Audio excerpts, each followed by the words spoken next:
Yaani shogangu, nataka unipeleke kwa yule mganga ulienda. Yule alokutulizia mume wako mpaka akatulia. Na mimi nataka hivyo hivyo. Nataka nimtulize mume wangu atulie.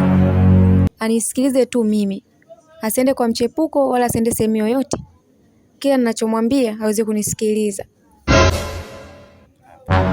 Wewe dada wewe. Yaani kabla hujamloga wewe mwanaume wa watu wewe. Jiulize, je, wewe uko vizuri? Wewe ukosei? Wewe uchepuki? Maana wewe mwenyewe mambo yako kibao tunayaona unafanya. Wewe tu malaya ufanye wewe, akifanya mwanaume wako shida. Sasa ina haja gani uende kamloge ili iweje? Ili iweje umloge wewe?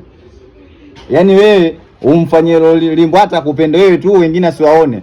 Wewe mbona watu wengine huko wanakumanua vizuri tu kimanumanu?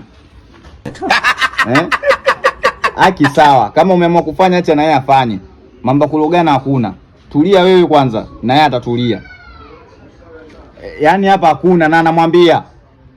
Yaani mimi namwambia sasa hivi hapa namwambia Baba Sabiti mkeo ana plani 1 2 3 4. Hiyo sio dawa. Dawa tulia. Tatizo lako wewe mdomo mwingi, mashughuli mengi. Yaani una lugha nzuri kwa mumeo, sauti iko juu. Wewe ndo kidume. Mwanaume gani yuko tayari hivyo? Uchawi ni wewe kujishusha, hata dini inasema.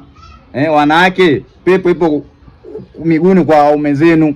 Wewe pepo hiyo uitaki mwenyewe, unaipeperusha mdomo, ukianza mdomo unachamba mpaka mtaa 7 wote wanasikia. Mwanamke wewe, mwanamke gani wewe, hujafunzwa wewe?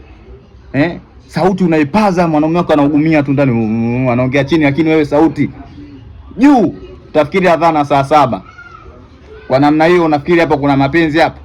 Hata uchawi wenyewe ukiufanya hapo unadunda, kwa sababu wewe ndio mwenye makosa. Hilo nimekupa tu somo jepesi dogo. Jirekebishe wewe uone kama hatotulia wewe. Jishushe, mume wako akirudi kidogo, vibusu umempokea kimzigo, umeshindaje? Tunapanga mipango, wewe shughuli kope muda wote. Sasa sambu, mwanaume gani anataka hivyo? Kula chuma hicho. Acha atafute tulizo la moyo nje. Akirudi hapo baridi piga kelele, mzako analala kishuka chake gubi.